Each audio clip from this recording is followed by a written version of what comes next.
3절부터 9절까지의 말씀입니다. 신약성경 377페이지에 있습니다.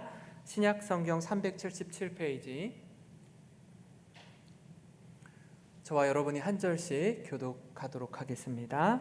우리 주 예수 그리스도의 아버지 하나님을 찬송하리로다. 그의 많으신 긍휼대로 예수 그리스도를 죽은 자 가운데서 부활하게 하심으로 말미암아 우리를 거듭나게 하사 산 소망이 있게 하시며 썩지 않고 더럽지 않고 쇠하지 아니하는 유업을 있게 하시나니 곧 너희를 위하여 하늘에 간직하신 것이라.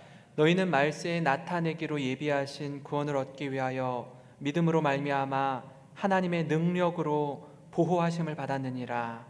그러므로 너희가 이제 여러 가지 시험으로 말미암아 잠깐 근심하게 되지 않을 수 없으나 오히려 크게 기뻐하는도다. 너희 믿음의 확실함은 불로 연단하여도 없어질 금보다 더 귀하여 예수 그리스도께서 나타나실 때 칭찬과 영광과 존귀를 얻게 할 것이니라. 예수를 너희가 보지 못하였으나 사랑하는도다. 이제도 보지 못하나 믿고 말할 수 없는 영광스러운 즐거움으로 기뻐하니. 우리 같이 읽겠습니다. 믿음의 결국 곧 영혼의 구원을 받음이라. 아멘. 아멘. 최근에 나온 책 제임스 리드의 리로드라는 책에 나오는 한 회사에 입사한 신입사원의 좀 흥미로운 이야기를 함께 나누고자 합니다. 한번 잘 들어보시기 바랍니다. 새로 입사한 신입사원의 행동이 심상치 않다. 15명이 한 달 내내 매달려야 겨우 끝낼 작업을 그는 단 5분 만에 처리하는가 하면 하루 종일 뭘 먹지도 쉬지도 않고 일만 합니다.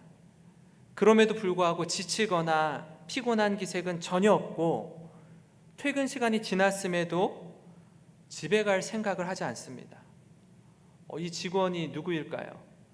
이 직원의 이름은 켄쇼입니다. 2016년도에 골드만삭스에 입사한 그는 사실 사람이 아니라 AI, 인공지능 애널리스트, 즉 분석가입니다. 실제로 이 인공지능 기술 덕분에 고액 연봉을 받는 직원 600명이 하루아침에 할 일이 없어졌습니다. 이 600명 가운데 2명만 남고요. 이 2명은 켄쇼의 업무를 돕게 되었고 나머지 598명은 회사를 떠나야만 했습니다. 세계적인 미래학자들이 이렇게 말합니다. 2030년, 지금으로부터 10년 후입니다. 현존하는 일자리의 50%가 사라지고 코로나 이후 비대면 서비스가 확대되면서 인공지능이 사람을 대체하는 속도가 훨씬 더 빨라질 것이다 라고 예측하고 있습니다. 이런 상황이 10년 이내에 도래한다라면 얼마나 우리에게 위기 상황이 맞닥뜨려질지 모르겠습니다. 이 책의 저자 제임스 리드는 급변하는 사회 속에서 우리 삶을 리로드, 아마 인터넷을 하시면 그 버튼 있잖아요. 새로 고침 버튼. 그 새로 고침이 영어로 리로드인데 이 리로드를 이렇게 그가 설명하고 있습니다. 세 가지로 설명하는데요. 리로드란 과거의 나를 지우고 더 나은 나, 달라진 나로 새로 고침하다. 두 번째로 변화된 환경에 발맞추어 마음가짐을 재장전하다. 세 번째로 넓은 세상으로 나아갈 수 있는 새로운 길을 완성하다. 이런 뜻을 이렇게 하나의 단어로 새로 고침이라는 단어로 규정하고 있습니다.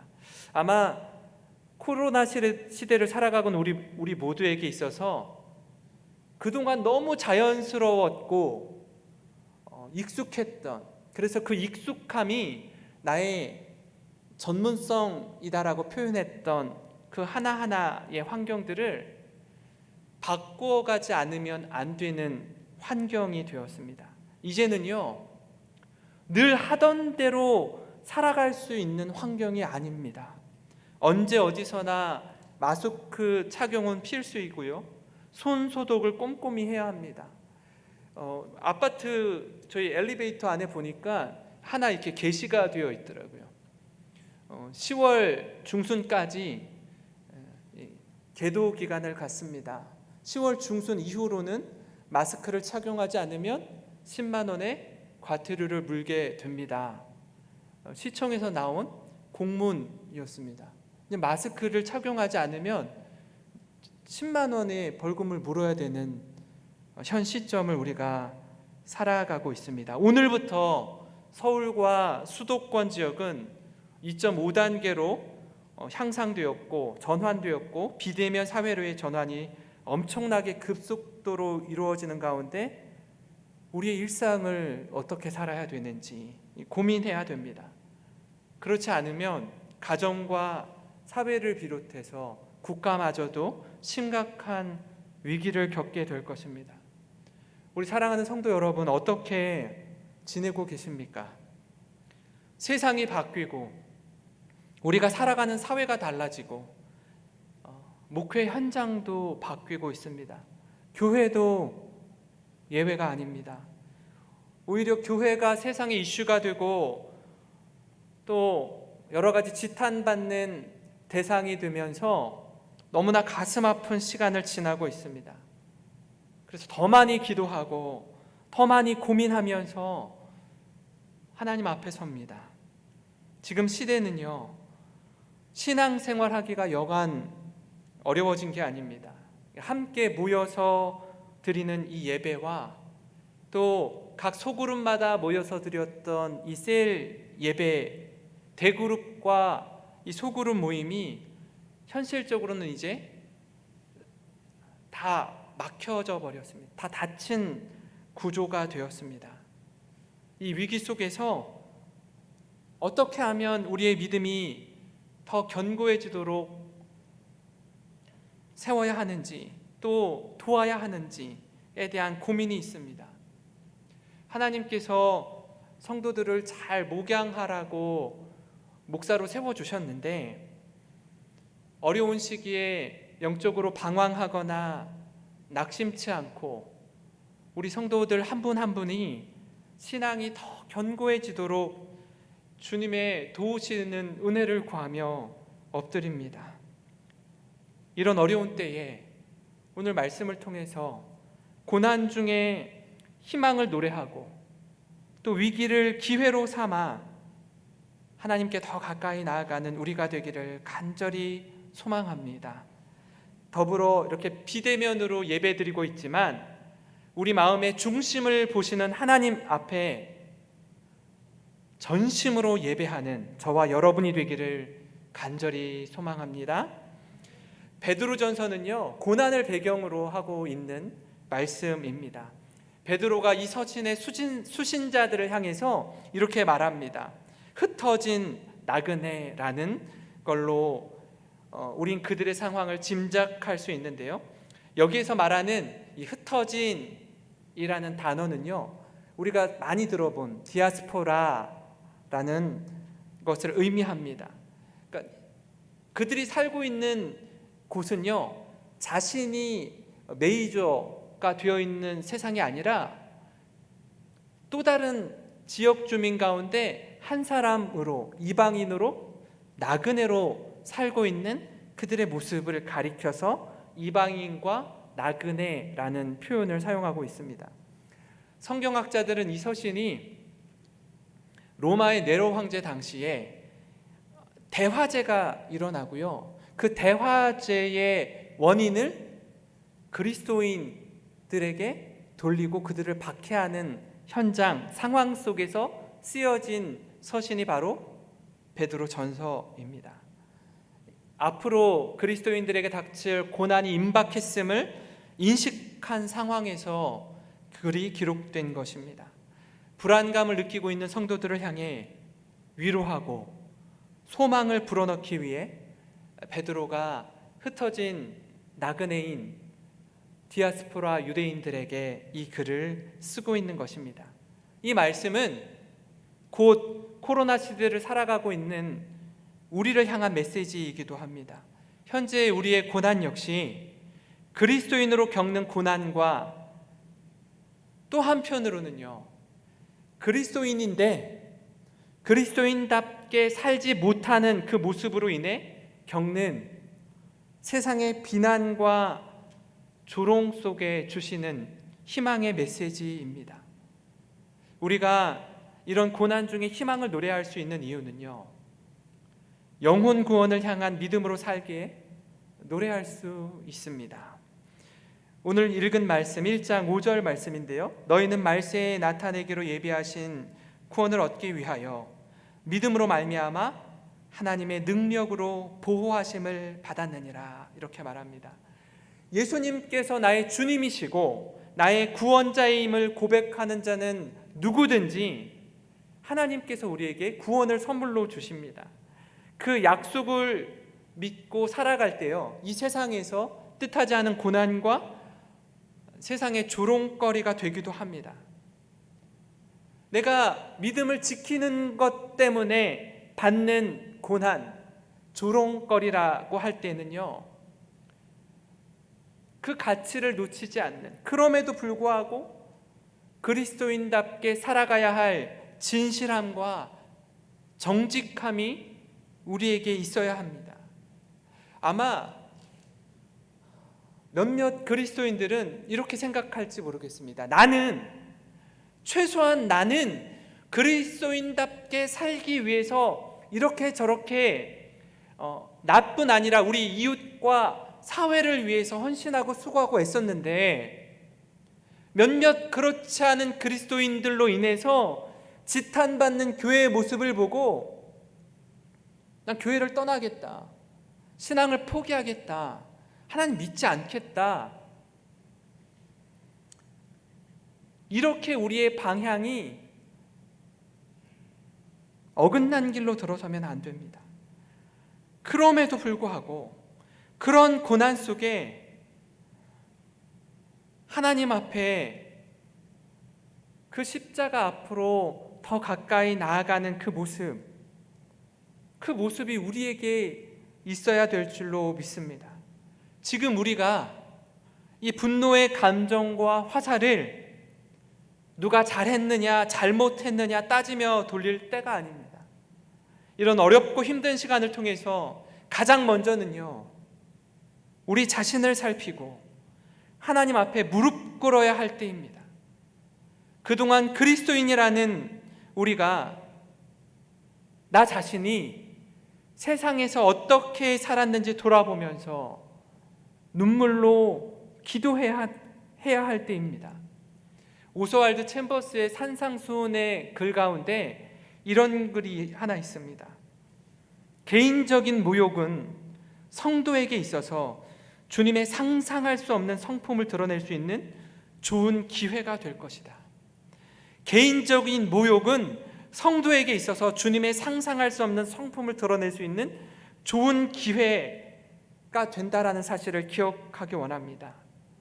그리스도인답게 세상에서 살아내야 할 책임이 우리에게 있습니다. 힘들고 어렵지만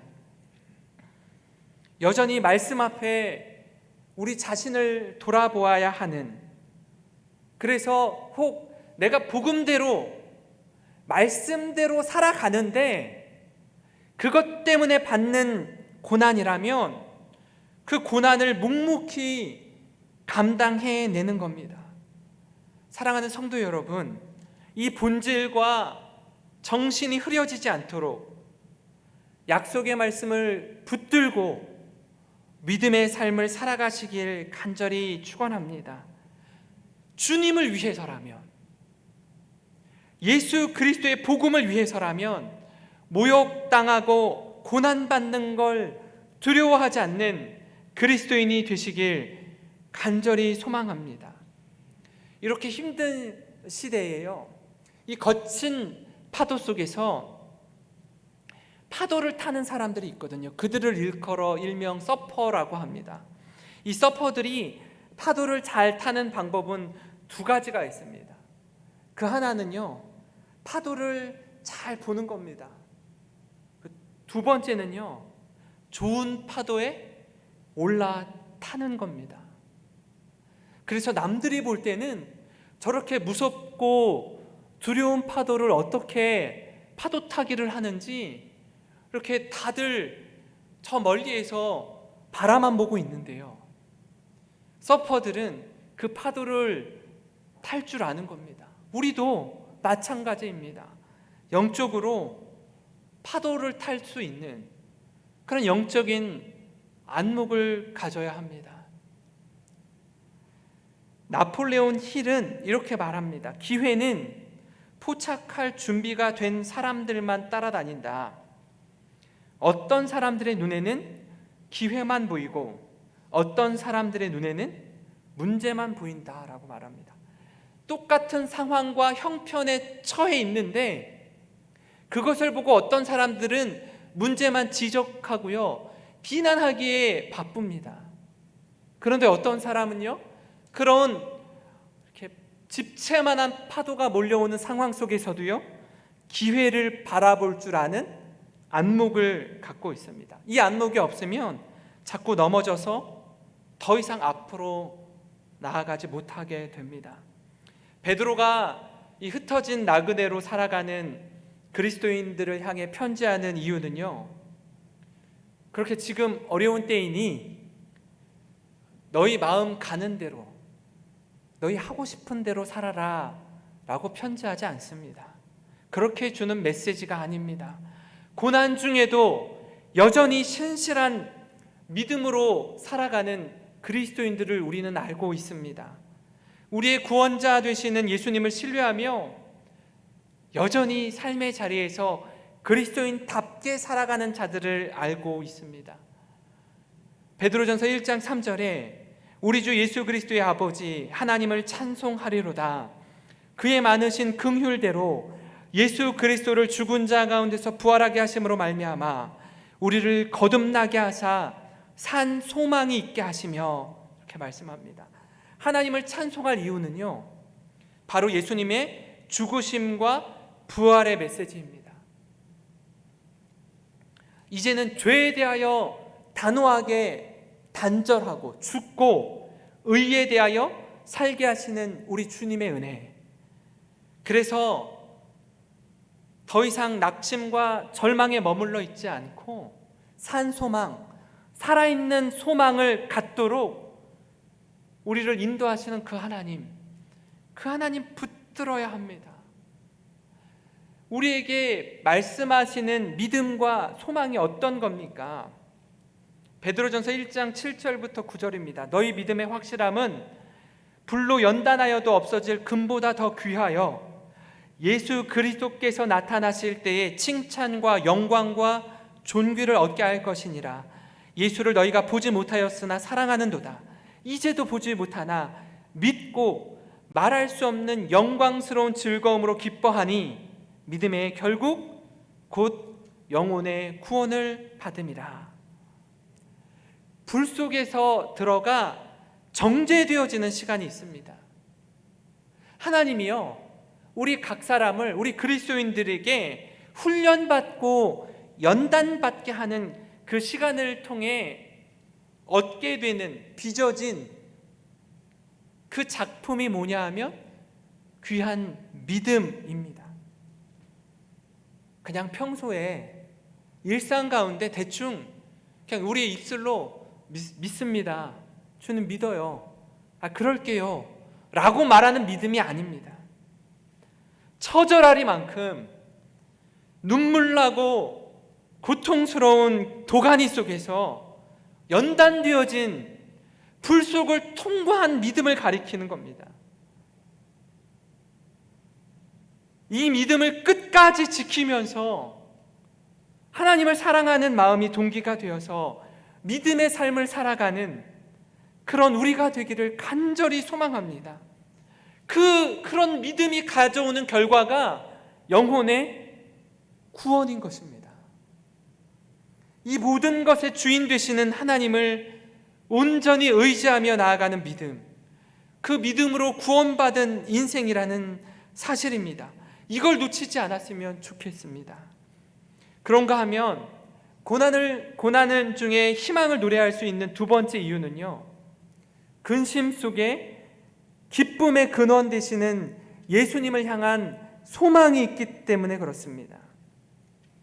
1장 3절 말씀을 다시 한번 읽겠습니다. 우리 주 예수 그리스도의 아버지 하나님을 찬송하니로다.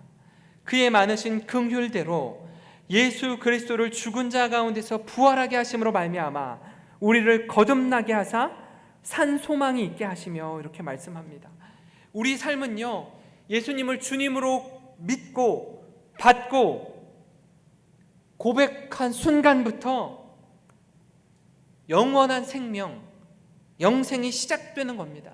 우리가 간혹 오해하는 것 중에 하나는 뭐냐면, 영생은 우리가 이 땅에서의 삶을 마무리하고 죽어야 시작되는 것으로 우리가 영원한 생명을 인식할 때가 있습니다. 그런데요, 그게 아니라 예수님을 주님으로 고백하고 영원한 생명을 소유하게 된,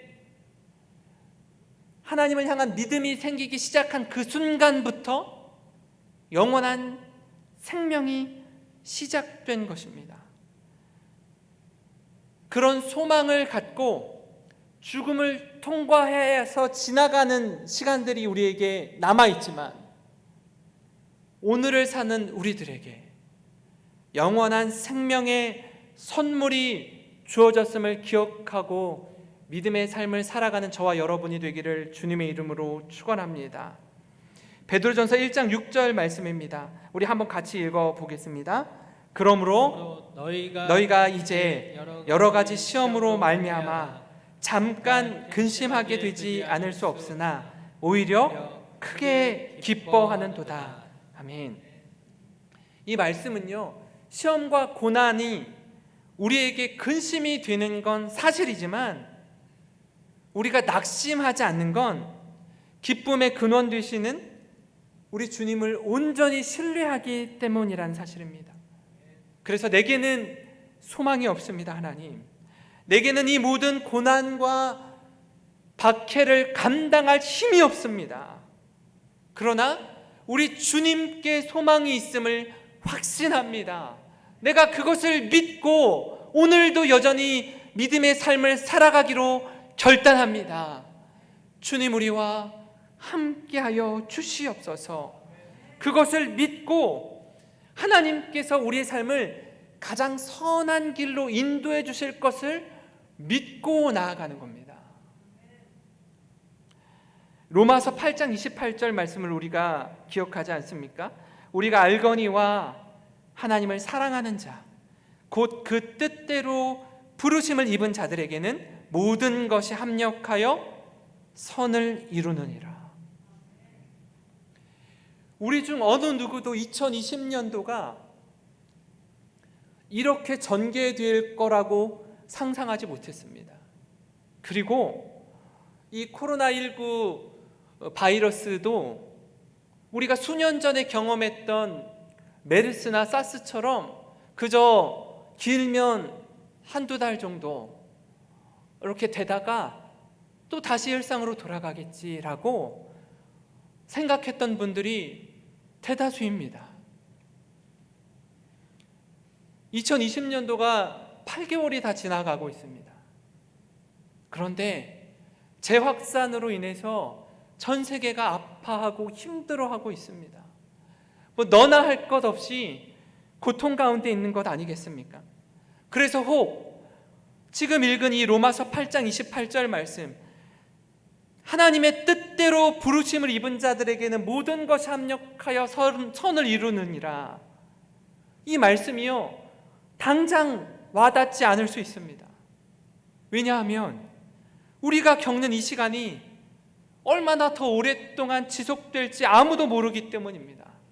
그러나 우리에게 펼쳐지는 이 모든 상황이 하나님의 섭리 가운데 있다는 걸 믿는다면 훗날 반드시 하나님께서 이 모든 것 가운데 합력하여 선을 이루게 하실 것을 믿습니다. 그리스도인은요 이걸 믿는 사람들입니다. 우리 자신의 상황과 형편이 좋아지면 그걸로 좋아하고 감사하고 상황이 썩 나아지지 않고 힘든 시간이 오래 지속되면 절망하고 세상 다 잃은 것 같은 마음으로 지내는 것이 아니라 그럼에도 불구하고 절망 중에 소망을 품게 하시는 하나님, 그 하나님을 신뢰하기에 다시 일어나는 것입니다. 그 소망이 우리에게 있는 것, 그것이 그리스도인의 삶인 줄 믿으시기 바랍니다. 사랑하는 성도 여러분, 지금 우리가 얼굴과 얼굴을 마주하지 못하고 또 만나도 반갑게 악수를 청하고 등도 두드려지고 이렇게 하지도 못하고 어떻게 지내는지 만날 수 없지만 지금 이 시기 가운데 성도의 교제가 아마 또 다른 모습들로 사랑이 전해지고 마음을 나누고 서로를 위해서 기도하는 사랑의 공동체가 되기를 간절히 소망합니다. 그래서 혹 우리 안에 그 믿음이 연약한 지체가 있다면 셀 리더와 섬기미들이 전화로 연락하고 잘 지내고 있는지, 혹 신앙이 믿음이 떨어지고 있지는 않은지 서로 돌아보아 격려하는 우리가 되었으면 좋겠습니다. 그냥 모이지 않으니까, 그냥 편하니까 이렇게도 신앙생활 할 수 있네, 꼭 모여서 예배 드려야 돼? 이 기간이 길어지면 길어질수록요, 교회가 어떤 모습으로 바뀌어질지는 모르겠습니다. 우리가 이 심각성을 분명하게 깨닫고 알고 하나님, 서로가 서로에게 삼겹줄이 되어서 어렵고 힘든 이 시간을 지나는 때에 서로 사랑과 선행을 격려하는 우리 영생교회 공동체가 되기를 주님의 이름으로 축원합니다. 우리 히브리서 10장 24절 25절을 함께 읽겠습니다. 같이 읽겠습니다. 서로 돌아보아 사랑과 선행을 격려하며 모이기를 패하는 어떤 사람들의 습관과 같이 하지 말고 오직 권하여 그날의 가까움을 볼수록 더욱 그리하자. 아멘. 아멘. 이런 때일수록 우리가 영적으로 깨어있기를 원합니다. 온라인으로 예배의 자리에 함께하지만 영적인 긴장의 끈을 놓지 않고 서로 예배의 자리를 지키기를 원합니다. 그래서 각 예배 처소에서 집에서 예배 드리지만 똑같이 나와서 예배 드리는 마음과 심정으로, 그런 사모함으로 가족이 모여서 드리는 이 예배, 이 시간이 얼마나 소중한 시간인지 가슴 깊이 새기고 그렇게 예배의 자리로 나아가는 저와 여러분이 되기를 간절히 소망합니다. 우리 말씀을 기억하면서 같이 찬양